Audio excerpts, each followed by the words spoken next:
खुद को बदलना मुश्किल नहीं, बस यह समझना जरूरी है कहाँ प्रतिक्रिया देनी है और कहाँ नहीं। कभी कभी मौन शब्दों से भी ज्यादा प्रभावशाली होता है। जो व्यक्ति अपने मन और शब्दों पर नियंत्रण पा लेता है वह जीवन की अधिकांश परेशानियों पर विजय पा लेता है। नमस्ते दोस्तों, स्वागत है आपका अपना चैनल प्रेरक कथा पर। आज हम आपके लिए लेकर आए हैं एक ऐसी कहानी जो आपके जीवन को बदलने का सबसे सरल तरीका सिखाएगी। तो चलिए बिना किसी देरी के शुरू करते हैं इस प्रेरणादायक कहानी को। बहुत समय पहले की बात है। मगध साम्राज्य के एक छोटे से गांव में एक युवक रहता था जिसका नाम था अर्जुन। अर्जुन का स्वभाव बड़ा उग्र और जल्दबाज था। छोटी छोटी बातों पर वह तुरंत भड़क जाता और हर बात का जवाब देने की उसकी आदत थी। वह हर बार अपनी बात को सही साबित करने की जिद में पड़ जाता, लेकिन इस स्वभाव के कारण धीरे धीरे लोग उससे दूरी बनाने लगे। अर्जुन को भी एहसास होने लगा कि उसका यह व्यवहार उसे शांति और खुशी देने के बजाय तनाव और अकेलापन ला रहा है। वह समझ नहीं पा रहा था कि इस स्थिति से कैसे बाहर निकले। एक दिन उसे पता चला कि पास के एक जंगल में भगवान बुद्ध अपने शिष्यों को उपदेश दे रहे हैं। बुद्ध की करुणा, उनके ज्ञान और जीवन की शिक्षाओं के बारे में अर्जुन ने बहुत कुछ सुन रखा था। उसने सोचा, शायद मुझे मेरे सवालों के जवाब बुद्ध के पास मिल जाएं। वह उत्साह से प्रवचन स्थल पर पहुंचा। वहां भारी भीड़ थी और बुद्ध अपनी शांत और सरल वाणी में जीवन की गहराइयों को समझा रहे थे। उसी समय बुद्ध ने सभा को संबोधित करते हुए कहा, यदि तुम अपने जीवन में सच्चा बदलाव चाहते हो तो 10 मौकों पर मौन रहना सीखो। यह सुनकर अर्जुन के मन में एक नई उम्मीद जगी। प्रवचन के बाद वह बुद्ध के पास गया, उनके चरणों में झुका और बोला, भगवान, आपने कहा कि 10 जगहों पर चुप रहना चाहिए। कृपया मुझे बताएं कि ये 10 मौके कौन से हैं और मैं इन्हें अपने जीवन में कैसे लागू कर सकता हूं। बुद्ध ने मुस्कुराते हुए कहा, अर्जुन, यह जानने के लिए तुम्हें धैर्य, अनुशासन और आत्मनिरीक्षण की जरूरत होगी। अगर तुम तैयार हो तो मेरे साथ चलो। अर्जुन ने सहमति जताई और इस तरह उसकी जीवन बदलने वाली यात्रा शुरू हुई। पहला स्थान, जब कोई तुम्हारी आलोचना करे। बुद्ध ने अर्जुन को पहली शिक्षा दी। जब कोई तुम्हारी निंदा करे तो चुप रहो। आलोचना तुम्हारे लिए एक दर्पण है।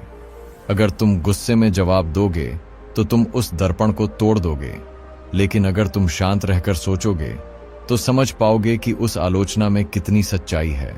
बुद्ध ने उसे एक उदाहरण दिया। एक बार एक व्यक्ति ने मुझे अपशब्द कहे। मैंने चुप रहकर उसकी बात सुनी।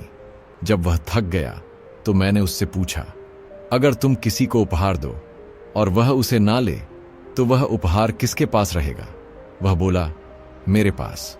मैंने कहा, तुम्हारे ये शब्द भी तुम्हारे पास ही रहेंगे, क्योंकि मैंने इन्हें स्वीकार नहीं किया। अर्जुन ने इस शिक्षा को अपनाने का फैसला किया। शुरुआत में यह मुश्किल था, लेकिन धीरे धीरे उसने पाया कि आलोचना सुनकर चुप रहने से वह अपने बारे में ज्यादा समझने लगा। दूसरा स्थान, जब कोई तुमसे बहस करे। कुछ समय बाद बुद्ध ने दूसरी शिक्षा दी। जब कोई तुमसे बहस करे तो मौन रहो। बहस में सत्य की नहीं, अहंकार की जीत होती है। चुप रहने से तुम स्थिति को बेहतर समझ पाओगे और सही निर्णय ले सकोगे। बुद्ध ने एक कहानी सुनाई। एक गांव में गगन नाम का एक लड़का रहता था। वो बहुत जल्दी गुस्सा हो जाता था। एक दिन वह अपने दादी के साथ बैठा था। तभी बगल के पिंजरे में बैठा तोता जोर जोर से बोलने लगा। गगन को बहुत चिढ़ हुई और वह पिंजरे के पास जाकर उससे बहस करने लगा। चुप रहो, इतने शोर क्यों मचा रहे हो? लेकिन तोता और तेज चिल्लाने लगा। दादी ने गगन से कहा, अगर तुम तोते से बहस करोगे तो क्या वह चुप हो जाएगा? गगन ने सिर झुका लिया। दादी बोली, बहस कभी समाधान नहीं देती। जब कोई बहस करे तब मौन रहना ही सही तरीका है, क्योंकि मौन सामने वाले को सोचने पर मजबूर कर देता है। गगन को दादी की बात समझ आ गई और अगली बार उसने तोते की आवाज पर ध्यान ही नहीं दिया। धीरे धीरे तोता भी शांत हो गया। इस कहानी से अर्जुन ने सीखा कि बहस में उलझने से बेहतर है चुप रहकर समाधान की तलाश करना। तीसरा स्थान, जब कोई गुस्से में हो। बुद्ध ने अर्जुन से कहा, गुस्सा आग की तरह है। यदि तुम इसमें घी डालोगे तो ये और भड़क जाएगा। इसलिए जब कोई गुस्से में हो तो चुप रहो। उसकी गुस्से की ऊर्जा खत्म हो जाएगी। इसके लिए उन्होंने एक कहानी सुनाई। एक राजा ने अपने मंत्री को गुस्से में फांसी की सजा सुनाई। मंत्री ने कुछ नहीं कहा। अगले दिन राजा को पछतावा हुआ और उसने मंत्री को माफ कर दिया। अगर मंत्री उस समय राजा से बहस करता तो शायद उसकी जान चली जाती। अर्जुन ने इसे भी अपने जीवन में अपनाया। चौथा स्थान, जब तुम दुखी हो। एक दिन अर्जुन के मन में गहरा दुख उमड़ आया। उसकी आंखों में नमी थी और हृदय बेचैन। वह बुद्ध के पास गया और बोला, प्रभु, यह पीड़ा सहन नहीं हो रही, मानो आत्मा पर बोझ रख दिया हो। बुद्ध ने शांत स्वर में उत्तर दिया, अर्जुन, जब तुम दुखी हो तो शब्दों को विश्राम दो, मौन को अपना साथी बनाओ। दुख कोई शत्रु नहीं, यह तुम्हें भीतर से बदलने की क्षमता रखता है। उन्होंने समझाया कि पीड़ा जीवन की कठोर परीक्षा है जो हमें टूटा हुआ महसूस कराती है, लेकिन उसी टूटन में नई रचना का आधार छिपा होता है। जिस क्षण तुम मौन में प्रवेश करते हो, उस क्षण तुम अपने मन के क्रोध, प्रश्न और भय की परतें देख पाते हो, और तब तुम्हें समझ आता है कि दुख दरअसल तुम्हारे आत्मबोध का द्वार है। अर्जुन ने इस शिक्षा को हृदय में उतारा। उसने सीखा कि जब मन पीड़ा से भर जाए तो उसे बाहर नहीं, भीतर देखना चाहिए। वह चुप रहा। उसने अपने विचारों को शांत होते देखा और धीरे धीरे यह मौन उसकी आत्मा को सहलाने लगा। तब उसे एहसास हुआ कि दुख में चुप रहना भागना नहीं, बल्कि खुद को पुनः खोजने का मार्ग है। पांचवा स्थान, जब कोई तुम्हें उकसाए। बुद्ध ने अर्जुन से कहा, जब कोई जानबूझकर तुम्हें उकसाए तो सबसे बड़ा उत्तर मौन में छिपा होता है। यह केवल मौन नहीं, बल्कि तुम्हारी अंतर्निहित शक्ति और धैर्य का प्रतीक है। उन्होंने एक साधु की कहानी साझा की। एक समय की बात है, एक साधु था जो एक छोटे से गांव में रहता था। गांव के कुछ लोग उसके प्रति जलन और द्वेष से भरे थे। वे बार बार उसे तंग करते और प्रताड़ित करते। फिर भी वह साधु कभी उनसे उलझता नहीं, न ही कोई कड़वी बात करता। वह केवल चुपचाप रहता, अपने ध्यान और साधना में लीन। धीरे धीरे गांव के लोग उसके उस धैर्य और शांति का सामना नहीं कर पाए। उनकी उकसाहटें उस पर कोई असर नहीं कर पाईं। उसकी चुप्पी ने उनकी नकारात्मकता को पिघला दिया और उनकी सोच में धीरे धीरे बदलाव आ गया। वे समझ गए कि उकसाना साधु को डरा या परेशान नहीं कर सकता। बुद्ध ने समझाया, जब तुम क्रोध या अपमान का जवाब क्रोध से देते हो तो लड़ाई बढ़ती है, पर जब तुम चुप रहते हो तो तुम एक ऐसी शक्ति दिखाते हो जो बाहरी उकसाव से अप्रभावित है। अपनी प्रतिक्रिया पर नियंत्रण रखना तुम्हारी मानसिक शक्ति का परिचय है। छठा स्थान, जब तुम्हारी सलाह की जरूरत न हो। बुद्ध ने अर्जुन से कहा, हर जगह अपनी राय देना जरूरी नहीं होता। जब कोई तुमसे सलाह न मांगे तो चुप रहना ही बेहतर है। सही समय और सही आवश्यकता को समझना ही सच्ची बुद्धिमानी है। अर्जुन ने महसूस किया कि सलाह देना सद्भावना है, लेकिन जब वह अनचाही हो तो वह उल्टा असर कर सकती है। यह शिक्षा अर्जुन के लिए बहुत उपयोगी साबित हुई। सातवां स्थान, जब तुम्हें अपने ज्ञान पर घमंड हो। बुद्ध ने कहा, ज्ञान असली तब होता है जब वह विनम्रता के साथ जुड़ा हो। अगर तुम अपने ज्ञान का दिखावा करोगे तो वह खोखला बन जाएगा और तुम्हें असली सम्मान नहीं मिलेगा। बुद्ध ने समझाया कि घमंड ज्ञान का शत्रु है। जो व्यक्ति अपने ज्ञान पर घमंड करता है वह सीखने की प्रक्रिया बंद कर देता है और दूसरों से दूरी बना लेता है। सच्चा ज्ञानी वह होता है जो अपने ज्ञान को नम्रता, सहानुभूति और दया के साथ रखता है। जब ज्ञान अहंकार से मुक्त होता है तब वह दूसरों के लिए प्रकाश और मार्गदर्शन बनता है। इसलिए खुद को श्रेष्ठ समझने की बजाय दूसरों से सीखते रहो और अपने ज्ञान को सेवा का माध्यम बनाओ। आठवां स्थान, जब कोई सत्य सुनने को तैयार न हो। बुद्ध ने अर्जुन से कहा, सत्य का मूल्य केवल तब होता है जब उसे स्वीकार करने वाला तैयार हो।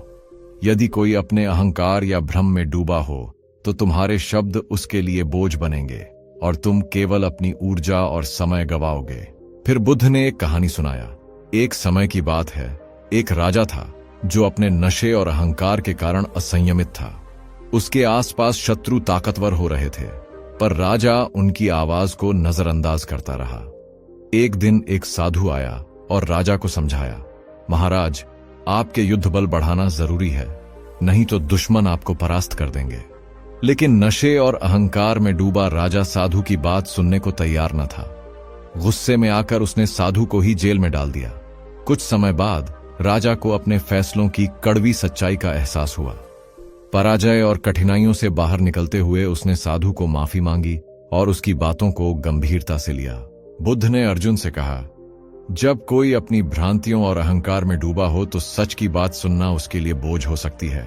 इसलिए धैर्य रखना और सही समय का इंतजार करना बुद्धिमानी है। सत्य का बीज तभी फलता है जब जमीन तैयार हो। 9वां स्थान, जब हालात तुम्हारे वश में न हो। जीवन में कई बार ऐसे पल आते हैं जब मुश्किलें अपने चरम पर होती हैं और सब कुछ तुम्हारे नियंत्रण से बाहर लगता है। बुद्ध कहते हैं, इन क्षणों में शांति ही तुम्हारी सबसे बड़ी ताकत है। फिर बुद्ध एक किसान की कहानी सुनाई। एक बार एक किसान, जिसकी फसल एक भयंकर बाढ़ के कारण पूरी तरह नष्ट हो गई थी, वह अपने खेत में खड़ा रोता रहा, अपनी मेहनत और उम्मीदों के बिखर जाने का दुख मनाता हुआ। वह अत्यंत निराश होकर बुद्ध के पास गया और कहा, गुरुदेव, मेरी सारी फसल बर्बाद हो गई, अब मैं क्या करूं? मेरी सारी आशाएं टूट गई हैं। बुद्ध ने सहानुभूति से उसकी बात सुनी और कहा, तुम बारिश या प्राकृतिक आपदा को नहीं बदल सकते, लेकिन अपने मन की स्थिति और अपने प्रयास जरूर बदल सकते हो। क्रोध और व्याकुलता केवल तुम्हारे मन को अशांत करेंगे, समाधान नहीं। शांत रहो, धैर्य रखो और नए रास्ते खोजो। किसान ने बुद्ध की बात को माना और अपने मन को शांत रखा। उसने हार नहीं मानी, नए प्रयास शुरू किए और धीरे धीरे उसकी परिस्थितियां सुधर गईं। बुद्ध ने अर्जुन को समझाया, यदि रास्ता कठिन हो और परिस्थिति तुम्हारे वश में न हो तो खुद को भरमाने की जगह धैर्य और शांति से काम लो। यही तुम्हारी सबसे बड़ी शक्ति है। मौन रहना, संयम रखना और समाधान की दिशा में सकारात्मक कोशिश करते रहना। 10वां स्थान, जब तुम्हारा दिल कृतज्ञता से भर जाए। बुद्ध ने अर्जुन से कहा, जब तुम्हारा दिल प्रेम, शांति और कृतज्ञता से लबालब भर जाए तो उसे शब्दों की जरूरत नहीं पड़ती। उस क्षण में मौन ही तुम्हारी सबसे गहरी अभिव्यक्ति बन जाता है। यह मौन तुम्हारी आत्मा की सबसे सुंदर भाषा है, जो तुम्हारी खुशी को चुपके से गले लगाती है। बुद्ध ने इसे और स्पष्ट करते हुए कहा, कृतज्ञता का सबसे शुद्ध रूप मौन में खिलता है। जब तुम्हारा मन आनंद और संतुष्टि से झूम उठे तो उसे शब्दों में बांधने की कोशिश मत करो। यह चुप्पी तुम्हारे दिल की गहराई को दर्शाती है, जो बिना बोले सब कुछ कह देती है। बुद्ध ने अर्जुन को एक छोटी सी कहानी सुनाई। कई साल पहले एक साधक ने अपने गुरु के साथ वर्षों तक ध्यान साधना की। एक दिन जब साधक को आत्मिक शांति का अनुभव हुआ तो उसका दिल इतना भर गया कि वह गुरु के सामने खड़ा हो गया। उसने कहा, गुरुजी, मैं आपको धन्यवाद देना चाहता हूं, लेकिन मेरे पास ऐसे शब्द नहीं जो मेरे दिल की गहराई को बयां कर सकें। गुरु ने उसकी आंखों में देखा, मुस्कुराए और बोले, बेटा, तुम्हारी यह चुप्पी ही मेरा सबसे बड़ा उपहार है। इसे संजोए रखो, क्योंकि यही तुम्हारी आत्मा की सच्ची आवाज है। जब अर्जुन ने बुद्ध से 10 जगहों पर मौन रहने की शिक्षाएं ग्रहण की तो बुद्ध ने उसे तुरंत इनका अभ्यास शुरू करने को कहा। उन्होंने अपनी शांत और गहरी वाणी में कहा, अर्जुन, ज्ञान का असली मूल्य तब है जब उसे जीवन में उतारा जाए। मैं तुम्हें कुछ परीक्षाओं से गुजरने का अवसर दूंगा। ये परीक्षाएं तुम्हें दिखाएंगी कि मौन की ताकत तुम्हें कितना बदल सकती है। अर्जुन ने उत्साह और विश्वास के साथ सहमति जताई और इस तरह बुद्ध के मार्गदर्शन में उसके जीवन का एक नया अध्याय शुरू हुआ। बुद्ध ने अर्जुन को एक गांव में भेजा जहां के लोग उसकी पुरानी आदतों से वाकिफ थे। जैसे ही अर्जुन गांव में दाखिल हुआ, लोगों ने उसका मजाक उड़ाना शुरू कर दिया। गांव वालों ने ताने मारते हुए कहा, अर्जुन, तुम वही पुराने इंसान हो, तुम कभी नहीं बदल सकते, हमेशा दूसरों पर इल्जाम लगाते हो, यहां क्या करने आए हो? पहले तो अर्जुन का मन हुआ कि वह तुरंत जवाब दे और अपनी सफाई पेश करे, जैसा कि उसका पुराना स्वभाव था। लेकिन तभी उसे बुद्ध की पहली शिक्षा याद आई, जब कोई तुम्हारी आलोचना करे तो चुप रहो। अर्जुन ने गहरी सांस ली और शांत खड़ा रहा। उसने एक शब्द भी नहीं बोला। धीरे धीरे गांव वालों के ताने कम होने लगे। वे उसकी चुप्पी से हैरान थे। उनकी नजरों में अब अर्जुन वही पुराना गुस्सैल व्यक्ति नहीं था। उन्होंने महसूस किया कि उसमें कुछ तो बदलाव आया है। अर्जुन जब बुद्ध के पास लौटा तो उसका चेहरा आत्मविश्वास और शांति से चमक रहा था। उसने कहा, भगवान, चुप रहना आसान नहीं था। मेरे मन में बार बार जवाब देने की इच्छा उठी, लेकिन आपकी शिक्षा ने मुझे रोका। इस मौन ने मुझे एक नई ताकत दी। बुद्ध ने हल्के से मुस्कुराते हुए कहा, अर्जुन, यह तुम्हारा पहला कदम है। तुमने मौन की शक्ति को महसूस किया। अब अगली परीक्षा के लिए तैयार हो जाओ। बुद्ध ने अर्जुन को अगली चुनौती दी। उन्होंने अपनी शांत और गहरी नजरों से अर्जुन को देखा और कहा, अब तुम एक नई परीक्षा के लिए तैयार हो। एक व्यापारी है जो अपनी जीभ की तीखी धार के लिए जाना जाता है। वह हर किसी से बहस करता है। तुम उसके पास जाओ, उससे एक सवाल पूछो, और जब वह बहस शुरू करे तो चुप रहना। अर्जुन ने सिर झुकाया और बुद्ध की बात को दिल में उतार लिया। वह उस व्यापारी की दुकान पर पहुंचा, जहां हलचल भरा माहौल था। दुकान पर सामान की चमक और व्यापारी की तेज आवाज चारों ओर गूंज रही थी। अर्जुन ने हिम्मत जुटाई और पूछा, महाराज, आपके सामान की कीमतें इतनी ऊंची क्यों हैं? व्यापारी का चेहरा तुरंत लाल हो गया। वह भड़क उठा और चिल्लाने लगा, तुम्हें क्या पता मेहनत का मोल? मैं दिन रात खटता हूं और तुम जैसे लोग मेरे काम की कद्र किए बिना सवाल उठाते हो। उसकी आवाज में गुस्सा और अहंकार साफ झलक रहा था। अर्जुन का पुराना स्वभाव जाग उठा। उसका मन चाह रहा था कि वह तुरंत जवाब दे और अपनी बात को सही साबित करे, लेकिन तभी बुद्ध की दूसरी शिक्षा उसके कानों में गूंजी, जब कोई बहस करे तो चुप रहो। अर्जुन ने अपने मन को थाम लिया। उसने एक गहरी सांस ली और शांत खड़ा रहा। उसकी चुप्पी ने व्यापारी को चौंका दिया। व्यापारी ने कुछ और तीखे शब्द बोले, लेकिन अर्जुन की शांति के सामने उसकी आवाज धीमी पड़ने लगी। वह रुक गया, अर्जुन की आंखों में देखा और कुछ पल के लिए खामोश हो गया। अर्जुन की चुप्पी ने उसे सोचने पर मजबूर कर दिया। उसने महसूस किया कि बहस में उलझने से कोई हल नहीं निकलता।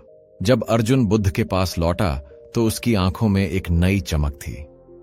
उसने कहा, भगवान, व्यापारी का गुस्सा आग की तरह था, लेकिन मेरी चुप्पी ने उस आग को ठंडा कर दिया। मैंने जाना कि मौन में कितनी ताकत है। बुद्ध ने मुस्कुराते हुए कहा, अर्जुन, तुमने बहस के तूफान में शांति का दीपक जलाया। यह तुम्हारी दूसरी जीत है। अब अगली परीक्षा के लिए तैयार हो जाओ। बुद्ध ने अर्जुन को एक गुस्सैल व्यक्ति के पास भेजा, जो अपने क्रोध के लिए कुख्यात था। बुद्ध ने कहा, उससे मदद मांगो और उसके गुस्से में चुप रहो। अर्जुन ने उस व्यक्ति से मदद मांगी। वह गरजा, मुझसे मदद? तुम्हारी हिम्मत कैसे हुई? उसकी आवाज आग की तरह थी। अर्जुन का मन जवाब देने को हुआ, लेकिन उसने बुद्ध की शिक्षा याद की, जब कोई गुस्से में हो तो चुप रहो। वह शांत रहा। उसकी चुप्पी ने व्यक्ति का गुस्सा पिघला दिया। वह रुका और बोला, तुमने जवाब क्यों नहीं दिया? अर्जुन ने शांति से कहा, मैं आपके गुस्से को और नहीं भड़काना चाहता था। उस व्यक्ति ने पहली बार चुप्पी की ताकत जानी। अर्जुन ने बुद्ध से कहा, भगवान, मेरी चुप्पी ने गुस्से को शांत किया। बुद्ध ने कहा, अर्जुन, तुमने क्रोध के सामने शांति का दीप जलाया। यह तुम्हारी तीसरी जीत है। बुद्ध ने अर्जुन को अगली चुनौती दी। बुद्ध ने अर्जुन से कहा, एक मां ने अपने इकलौते बेटे को खो दिया है। वह दुख में डूबी है। बिना बोले उसकी मदद करो। अर्जुन उसके पास गया और बस उसके पास बैठा रहा। उसने कुछ नहीं कहा, लेकिन उसकी मौन उपस्थिति ने स्त्री को सांत्वना दी। उसने पहली बार किसी से अपनी कहानी साझा की और अपने दुख से उबरने का प्रयास किया। बुद्ध ने कहा, दुख में चुप्पी कई बार शब्दों से अधिक प्रभावी होती है। पांचवी परीक्षा, उकसावे का सामना करना। बुद्ध ने अर्जुन को एक ऐसे समूह के पास भेजा जो उसे उकसाने के लिए तैयार था। उन्होंने अर्जुन को अपमानजनक बातें कहीं, लेकिन अर्जुन शांत रहा। उसकी चुप्पी ने उन्हें हार मानने पर मजबूर कर दिया। परीक्षाओं के बीच अर्जुन का मन एक सवाल से उथल पुथल हो उठा। उसने बुद्ध के सामने सिर झुकाया और पूछा, भगवान, यह चुप्पी इतनी ताकतवर कैसे हो सकती है? यह मौन इतना गहरा असर कैसे छोड़ता है? बुद्ध ने उसकी उत्सुक आंखों में देखा और हल्के से मुस्कुराए। अर्जुन, मैं तुम्हें एक कहानी सुनाता हूं। एक बार एक योद्धा ने एक सन्यासी से पूछा, जीवन की सबसे बड़ी ताकत क्या है? सन्यासी ने उसे एक जलता हुआ दीपक थमाया और कहा, इसे आंधी में लेकर चलो। योद्धा ने कोशिश की, लेकिन हवा के झोंके ने दीपक बुझा दिया। तब सन्यासी ने दीपक को एक कांच के लालटेन से ढक दिया और कहा, अब इसे लेकर चलो। योद्धा फिर आंधी में चला और इस बार लौ नहीं बुझी। सन्यासी ने मुस्कुराकर कहा, योद्धा, तुम्हारा मन इस दीपक की लौ की तरह है और मौन उस कांच के लालटेन की तरह है, जो हर तूफान में तुम्हारी आत्मा को स्थिर और संरक्षित रखता है। मौन वह आवरण है जो तुम्हें हर परिस्थिति में अडिग रखता है और सफर को रोशन करता है। अर्जुन का मन प्रेरणा से चमक उठा। उसने इस शिक्षा को अपनी आत्मा में उतार लिया और अगली चुनौती की ओर बढ़ गया। अंत में बुद्ध ने अर्जुन को एक आखिरी परीक्षा दी। उनकी आवाज में गहराई थी, अर्जुन, जब तुम्हारा दिल प्रेम, शांति और कृतज्ञता से छलकने लगे, तब मौन को अपनाओ। उस पल में चुप्पी तुम्हारी आत्मा की सबसे सुंदर अभिव्यक्ति होगी। सभी परीक्षाओं को पार करने के बाद अर्जुन एक शांत नदी के किनारे बैठा। उसका दिल आनंद और कृतज्ञता से भरा था। उसने बुद्ध को देखा और बिना एक शब्द बोले अपनी चुप्पी में सारी भावनाएं समेट दी। उसका मौन एक गीत की तरह था जो बिना शब्दों के सब कुछ कह गया। बुद्ध ने मुस्कान के साथ कहा, अर्जुन, तुमने मौन की गहराई को जी लिया। जब दिल भर जाए तो चुप्पी ही तुम्हारी आत्मा का संगीत है। यह तुम्हारी अंतिम जीत है। चुप्पी का अर्थ केवल मौन रहना या बोलने से बचना नहीं होता। यह मन की आंतरिक शांति, समझदारी और संतुलन का प्रतीक है। बुद्ध की शिक्षा हमें यही सिखाती है कि जीवन के हर पहलू में शांति और संतुलन लाने के लिए चुप्पी का महत्व समझना आवश्यक है। जब हम बोलने की बजाय सुनना और समझना सीखते हैं, तो हमारे जीवन में सच्चा परिवर्तन आता है। चुप्पी केवल शब्दों का अभाव नहीं, बल्कि आत्मा की भाषा है जो हमारे भीतर गहराई से जुड़ी होती है। इसलिए चुप रहना सीखो, क्योंकि यही सच्चा बदलाव और मानसिक शक्ति है जो हमें जीवन की चुनौतियों से सामंजस्य और धैर्य के साथ निपटने की क्षमता देती है।